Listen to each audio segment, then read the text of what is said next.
Thank you for joining me. I'm glad you're here.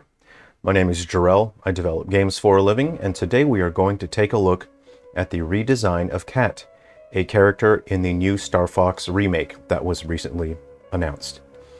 Now, we're going to discuss this topic because we hit the target of 10,000 views on my previous episode about Star Fox, so thank you to all of you who have liked and subscribed and shared the video. I'll set a new target and we'll discuss that at the end of this discussion here. We'll take a look at the previous versions of Katt and discuss possibly why people are not particularly pleased with this design. One thing that we can see that is very different straight away is that the character's color scheme is very different from what it was before. And this color scheme, in my personal opinion, for my personal tastes, I don't like it. Yellow and pink. Yellow as a primary and then pink as a secondary color. We have pink here on the jacket, and while we do have the brown on the vest there, we have this nice silver that breaks that up, that adds a little bit of cohesion with the light color of the fur and that silver there when it's catching the light. It's just not a good combination. It's not one that I particularly like. It's not one that I would personally ever choose. It's just yellow and then the pink as a secondary. There are situations in which you can make something like that work.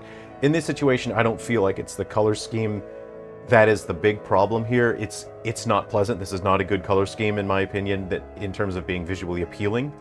And what I feel the designers have done here is a defeminization and a frumpification of this character. And that is, they have purposefully made this character unappealing.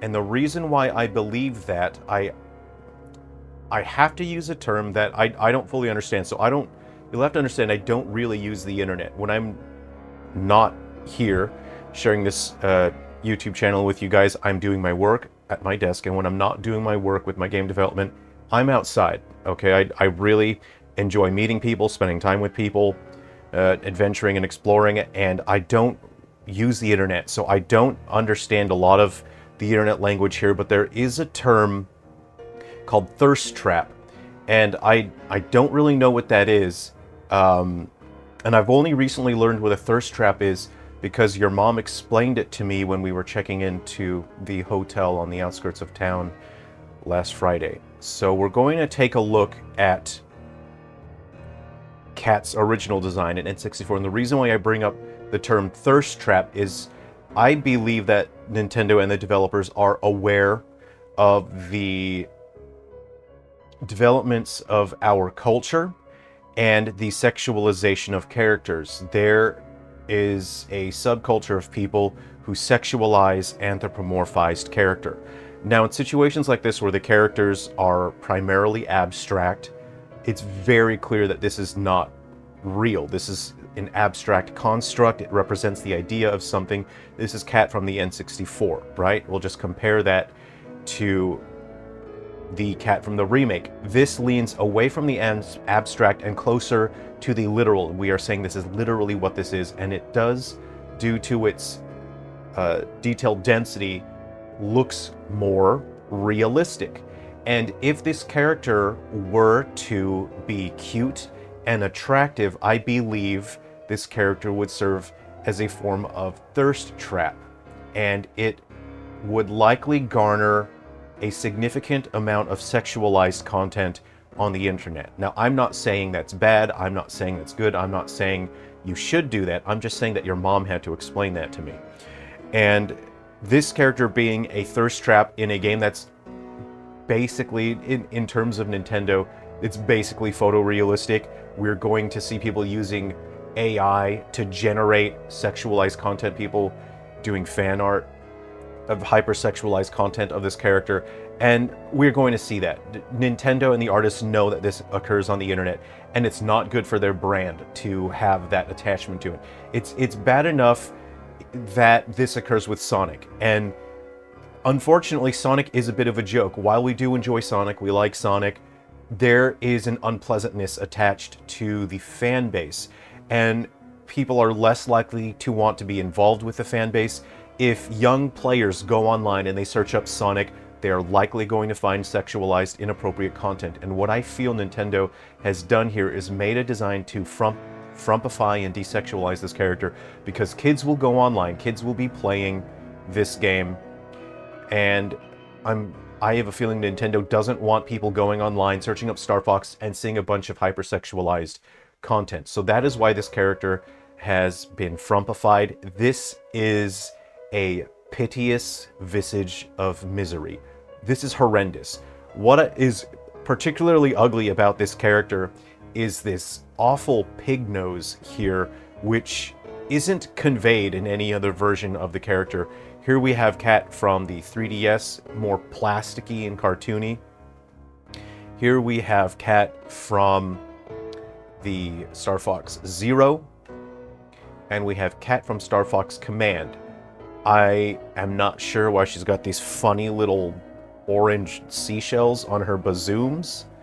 It's kind of a funny detail to me to draw so much attention to the bazooms in that way, but this is such a different take on the character. But this is, in general, this is what we think of when we think of Katt. We think of pink as the fur color, as the primary color. On her armor, she tends to have some purple here. She has some studs on her shoulder pads here, which adds a bit of a sense of rebelliousness and power to it. She's supposed to be a space pirate, but she's always been kind of a cute character. I always really liked when she showed up in the games. I always thought she was awesome, but she is the only female in the Star Fox, and until we get to Star Fox 2, there are 2 new female characters, and up until that point in this game, there's just the one. It's Katt. So this one, I mean, when you look at this up close, it's kind of hideous a little bit, but purple was apparently part of her color scheme. So pink as the fur, and we have the white and the purple on the clothes here, and we see that color scheme represented here again.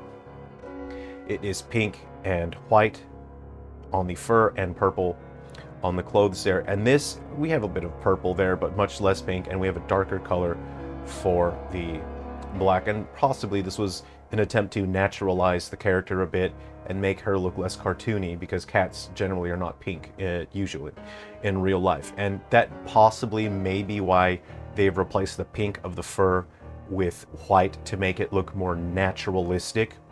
We do have, you know, pink mascara and pink eyeshadow, and again, I'm not big on makeup. I don't really understand this, but I do know that this is eyeshadow and this is mascara, because your mom explained that to me. Okay, so something that is also unpleasant are these just razor sharp shark teeth. It's very weird looking to combine this pig nose with these really spiny shark teeth in a very masculine and aggressive way.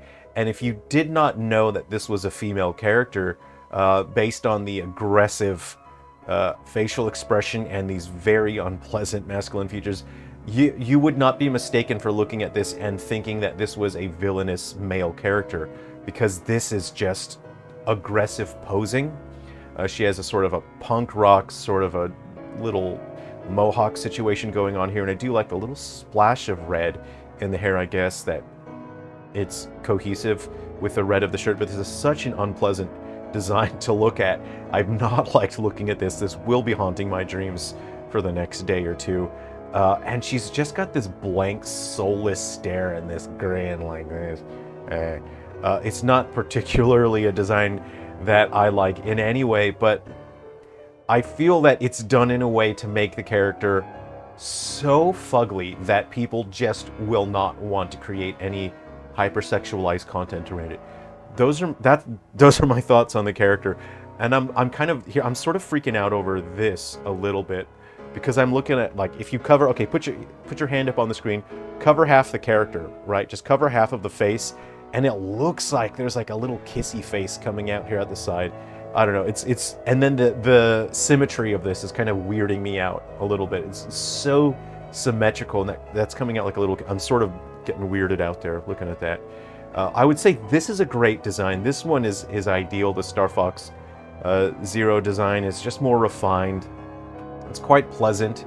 You know, we're not sure if that's fur that's part of her coat or part of her her fur, but it's just a cohesive design that's easy to look at, clearly feminine. It's easy to tell that she's feminine, but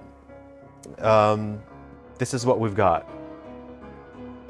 Which one is your favorite cat design? So if this video happens to reach 10,000 views, then I will perform an analysis on the Star Wolf characters for the new Star Fox game. So if you would like to see my character breakdown and analysis on Star Wolf's members, go ahead, just subscribe, like, share the video. I generally don't tell people to like and subscribe, but people have been telling me that they're subscribed and YouTube is not recommending my videos in their feed, so turn on the bell icon, I guess.